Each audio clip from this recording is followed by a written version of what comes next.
विंध्य कल्पना channel में आपका स्वागत। मित्रों, अभी हम अध्याय 3 कर्मयोग पर हैं, जिसमें भगवान श्री कृष्ण ने अर्जुन को कर्मयोग की बड़ी सुंदर व्याख्या बताई है और कर्म की प्रधानता को बताया है। आइए चलते हैं श्लोक 19 पर। तस्माद् सक्तः सततं कार्यं कर्म समाचर, असक्तो ह्याचरन् कर्म परमाप्नोति पुरुषः। कुछ संस्कृत शब्दों के अर्थ। तस्मात् यानी अतः, असक्तः यानी आसक्ति रहित, सततम यानी निरंतर, कार्यम यानी कर्तव्य के रूप में, समाचार यानी करो, असक्तः यानी अनासक्त, ही यानी निश्चय ही, आचरण यानी करते हुए, परम यानी परब्रह्म को, आपनोत यानी प्राप्त करता है, पुरुषः यानी पुरुष मनुष्य।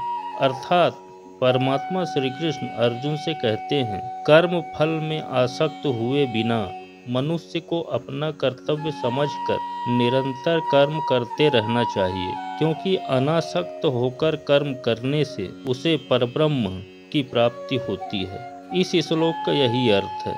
और थोड़ा समझते हैं। भक्तों के लिए श्री भगवान परम है और निर्विशेषवादियों के लिए मुक्ति परम है। अतः जो व्यक्ति समुचित पथ प्रदर्शन पाकर और कर्म फल से अनासक्त होकर कृष्ण के लिए या कृष्ण भावनामृत में कार्य करता है, वह निश्चित रूप से जीवन लक्ष्य की ओर प्रगति करता है।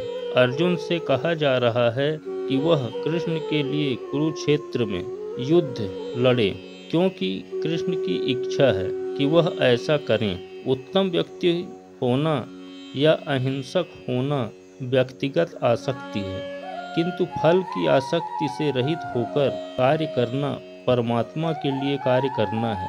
यह उच्चतम कोटि का पूर्ण कर्म है, जिसकी संस्तुति भगवान कृष्ण ने की है।